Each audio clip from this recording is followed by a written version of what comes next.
कहाँ कहाँ आत्मा है? जहाँ जहाँ इच्छा शक्ति है, जहाँ जहाँ जहाँ जहाँ ज्ञान शक्ति है, जहाँ जहाँ प्रयत्न है, जहाँ सुख है, जहाँ दुख है, जहाँ द्वेष है, क्योंकि प्रकृति का संबंध है, वहां वहां आत्मा है। सुख और दुख का क्रम चला आ रहा है आदि अनादि काल से।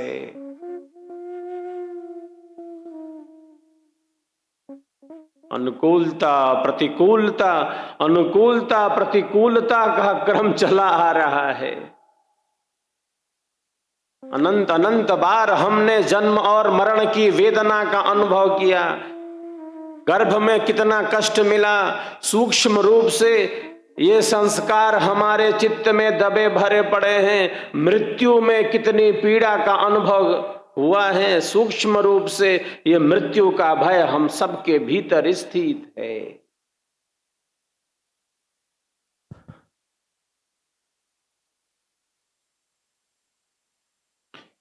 मृत्यु कितनी पीड़ादायक होती है,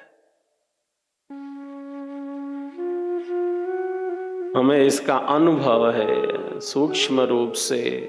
हमारे हमारे हमारे चित्त में ये दुख के संस्कार दबे भरे पड़े हैं। ईश्वर ने ऐसा कैमरा लगाया है अंतःकरण के रूप में, अनंत अनंत जन्मों के, अनंत अनंत जन्मों के सुख के दुख के भोग के संस्कार हमारे हमारे चित्त में दबे भरे पड़े हैं, हमारे चित्त में दबे भरे पड़े हैं आदि अनादि काल से।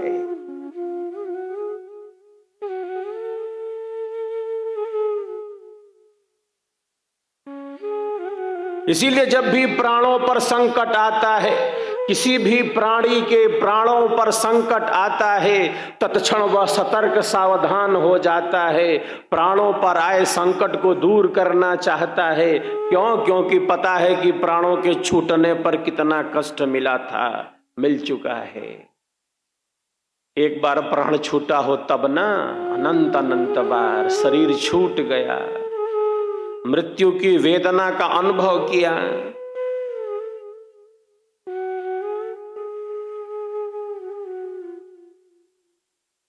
चींटी से लेकर बड़े शरीर वाले हाथी तक सब मृत्यु भय से। प्रत्येक प्राण वाले जो भी प्राणी हैं, प्राण वाले मृत्यु पर आए संकट को दूर करना चाहते हैं, क्योंकि सबको पता है कि मृत्यु कितनी दुखदाई है। अनंत अनंत बार जन्म और मरण की वेदना का हमने अनुभव किया है। चलती हुई चींटी के आगे उंगली लगाने पर चींटी रास्ता बदलने लगती है, बदल देती है मार्ग। अनंत अनंत बार हमने जन्म और मरण की वेदना का अनुभव किया है। ऋषि कहते हैं, ऋषियों ने क्या कहा, हमारे पूर्वजों ने क्या कहा, भारत की ऋषि परंपरा, ज्ञान परंपरा क्या कहती है? वो कहती है मृत्यु के बढ़ते चरण को अपने जीवन से परे ढकेल दो, मृत्यु को भी जीत लो, मृत्यु का भी अतिक्रमण करा दो। ऋषि कहते हैं मृत्यु की भी मृत्यु करा दो, मृत्यु की भी मृत्यु करा दो। शरीर से परे पदार्थों का अनुभव कर लो। ये भारत के ऋषि परंपरा है, ये हमारे देश का ज्ञान दर्शन है, जो हमें संपूर्ण जीवन दर्शन देता है।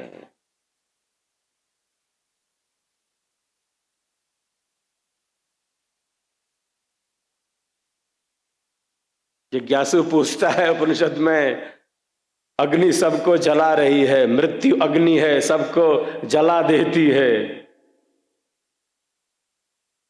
मृत्यु को कैसे शांत किया जाता है, किया जा सकता है?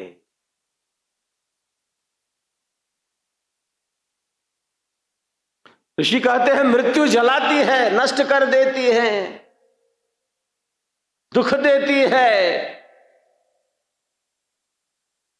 जिस प्रकार अग्नि को जल से शांत किया जा सकता है, उसी प्रकार ब्रह्म साक्षात्कार के द्वारा मृत्यु की भी मृत्यु करा दी जाती है। मृत्यु की भी मृत्यु, मरकर फिर मरना नहीं उत्तम मरण कहा है। ऋषि कहते हैं मृत्योरमा अमृतम गमय, मृत्यु से परे अमृत की तरफ बढ़ो, अविनाशी की तरफ बढ़ो, सनातन की तरफ बढ़ो, अपने मूल स्वरूप में लौट जाओ। स्वयं का ज्ञान न होना ही हमारे दुखों का कारण है। खुद को न जानना ही दुख है, स्वयं को न पहचानना ही सबसे बड़ा दुख है। आत्मज्ञान की विस्मृति ही दुख है।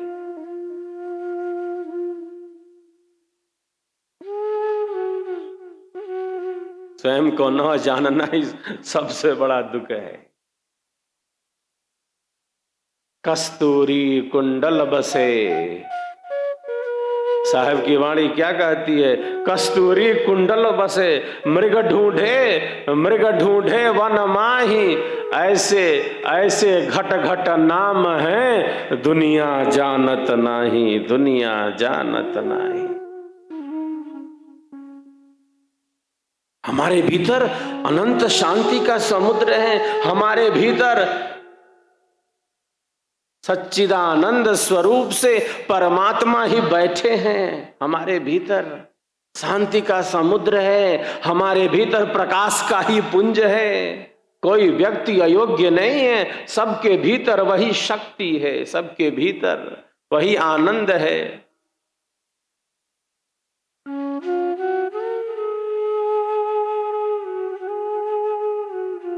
सबके भीतर वही चेतना है, सब प्रभु के जीव हैं।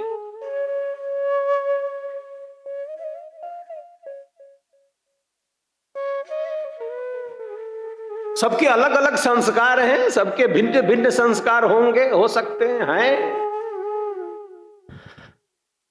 सब अपना प्रारब्ध लेकर आए हैं, सबके साथ उनका प्रारब्ध है, पूर्व के कर्म हैं, सबके साथ उनका अंतःकरण है। सब अपना अपना अंतःकरण लेकर आए हैं पूर्व कर्म से, पूर्व जन्म से।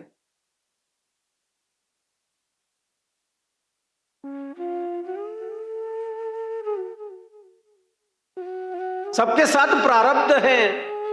ये प्रारब्ध कहां से आया है? ये प्रारब्ध आया है संचित कर्मों में से, वो हमारे द्वारा ही संचित है। संचित कर्मों में से इतने ही कर्म प्रारब्ध के रूप में, जिसे हम भाग्य भी कह देते हैं, संचित कर्मों में से उतने ही कर्म प्रारब्ध के रूप में प्राप्त होते हैं, जिनका इस जन्म और जीवन से भोग कर लिया जाना है।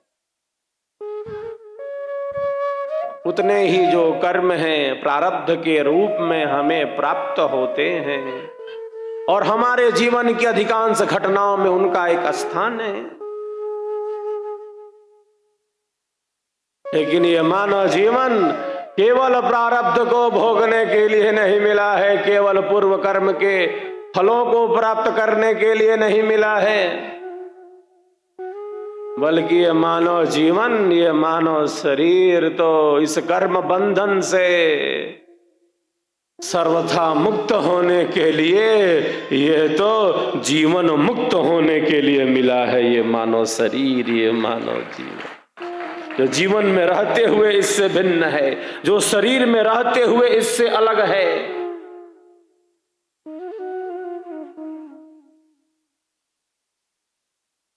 जो संसार में रहते हुए इससे भिन्न है, जो घर परिवार समाज में रहते हुए हैं, कैसे इससे अलग भी है। जो संसार की उलझनों में उलझा नहीं है, जो संसार की उलझनों में उलझ कर नहीं रह गया है, जो भटकाव में नहीं है, जो अस्थिरता में नहीं है, जो चंचलता में नहीं है।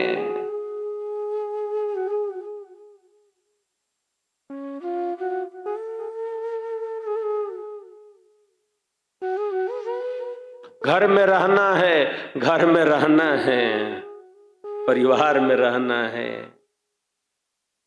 डूबना नहीं, हंसना नहीं, हंस के उलझ के लक्ष्य से दूर नहीं होना है। गंगा में स्नान करना अच्छा है, पवित्र नदियों में स्नान करना अच्छा है, गंगा में डूबकर प्राणों को ही गंवा देना बिल्कुल अच्छा नहीं है, बिल्कुल अच्छा नहीं है। स्नान करके बाहर निकल आना है, घर में रहना है, परिवार में रहना है, शरीर में रहना है, संसार में रहना है, डूब मरना नहीं है। मैं तू यह वह,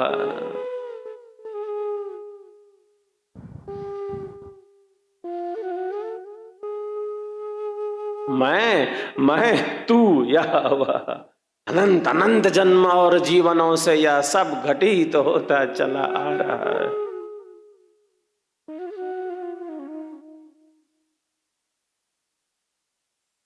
जल में कमल का पत्ता है, जल में रहते हुए कैसे असंग है,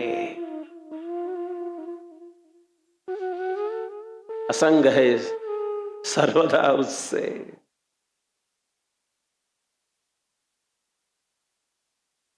दुनिया में हूं, दुनिया में हूं, दुनिया का तलबगार नहीं हूं, बाजार से गुजरा हूं, बाजार से गुजरा हूं, खरीदार नहीं हूं, खरीदार नहीं हूं।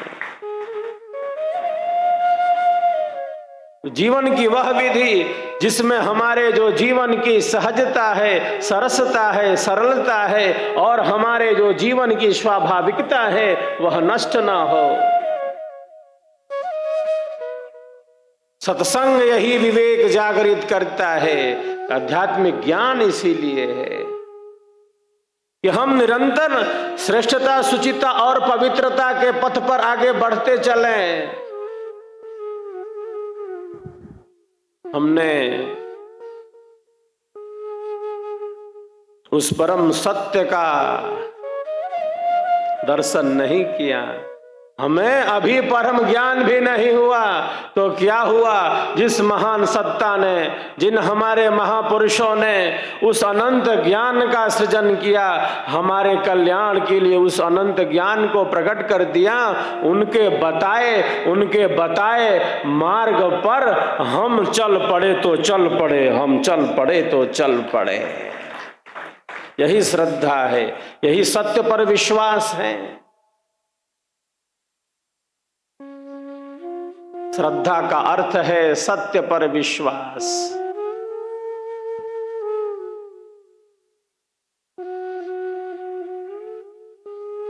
श्रद्धा का अर्थ है सत्य पर विश्वास। योगी राज कहते हैं विश्वासो फलदायक, श्रद्धावान लभते ज्ञानम तत्पर संयतेन्द्रिय, ज्ञानम लब्ध्वाम पराम शांति अचिरेणाधिगच्छति।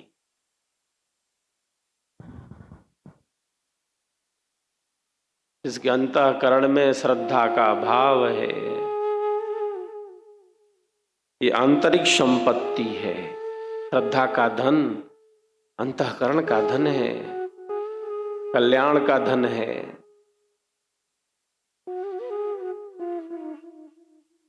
जो श्रद्धा वाला है वो ज्ञान को उपलब्ध हो जाता है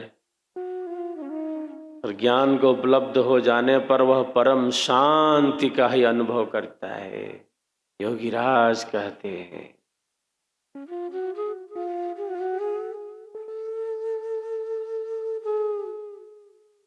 ईश्वर पर, महापुरुषों पर, सद्गुरु के ज्ञान पर, स्वर वेद पर, सत्य पर विश्वास कर लिया तो कर लिया, अब पीछे नहीं लौट सकते।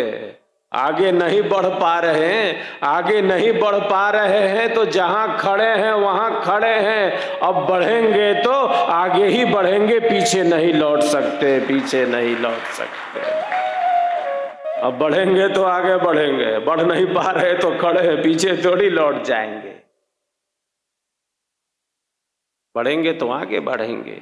जैसा जैसा मन है और जैसी जैसी हमारी बुद्धि है उसका निरंतर परिमार्जन करेंगे, मन की शुद्धि का निरंतर अभ्यास करेंगे, जहां है उससे आगे बढ़ेंगे।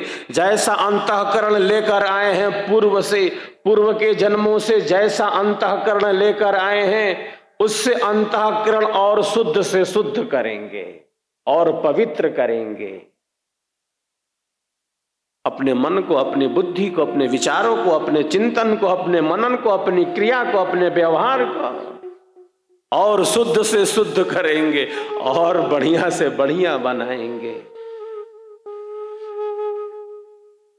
इतनी संभावनाएं हैं हमारे, हम जैसा लेकर आए थे लगभग वैसा लेकर जा सकते हैं। हम उसको और निम्न कर सकते हैं, अपने मन बुद्धि चित्त की स्थिति को, अंतःकरण को और खराब भी कर सकते हैं। मनुष्य चाहे तो अपने अंतःकरण को शुद्ध से शुद्ध बना सकता है, परम प्रकाश में स्थित हो सकता है। ये तीन स्थितियां हैं। जैसा जैसा लेकर आया था पूर्व जन्म से, पूर्व के संस्कारों से लगभग वैसी स्थिति में पुनः जा सकता है, अगले जन्म और जीवन के लिए जा सकता है। जैसा जैसा लेकर आया था, जैसा मन, जैसी बुद्धि, जैसा चित्त, या और निम्न भूमि में जा सकता है और दाग लगा सकता है। जैसा लेकर आया था उससे और गंदा कर सकता है अगले जन्म और जीवन के लिए। एक और सामर्थ्य है, जैसा लेकर आया था, जैसा लेकर आया था पूर्व जन्म से अपने मन बुद्धि चित्त की स्थिति को, अंतःकरण जो उसे मिला था, शरीर के साथ मिला था,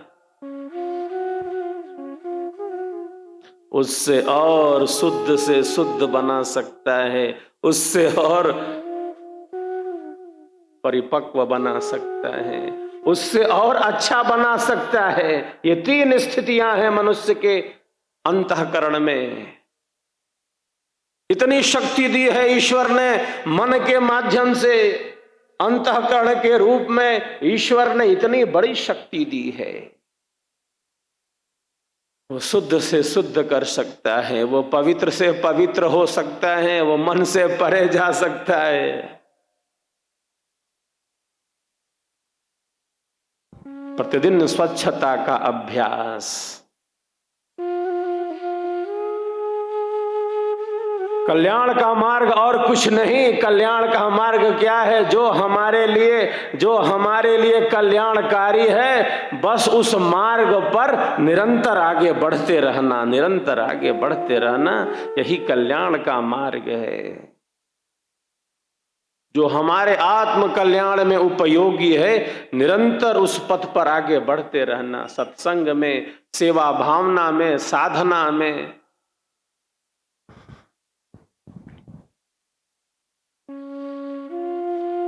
जैसा जैसा हम सोचते हैं, जैसा हमारा जो मन है वो मनन करता है, और जिस प्रकार हमारी बुद्धि उसका विवेचन करती है, वस्तुतः हम वही हो जाते हैं।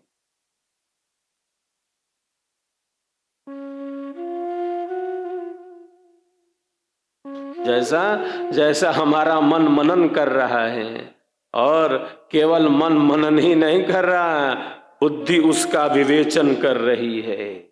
मन के किसी भी विचार पर बुद्धि ने निर्णय दे दिया और वह बुद्धि का निर्णय आत्मा के अनुकूल नहीं है, तब अधोगति का मार्ग प्रशस्त हो जाता है।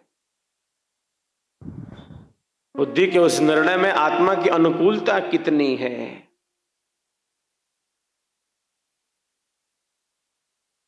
मन के मनन पर, मन की उठा पटक पर जो बुद्धि का निर्णय हो, आत्मा के अनुकूल हो।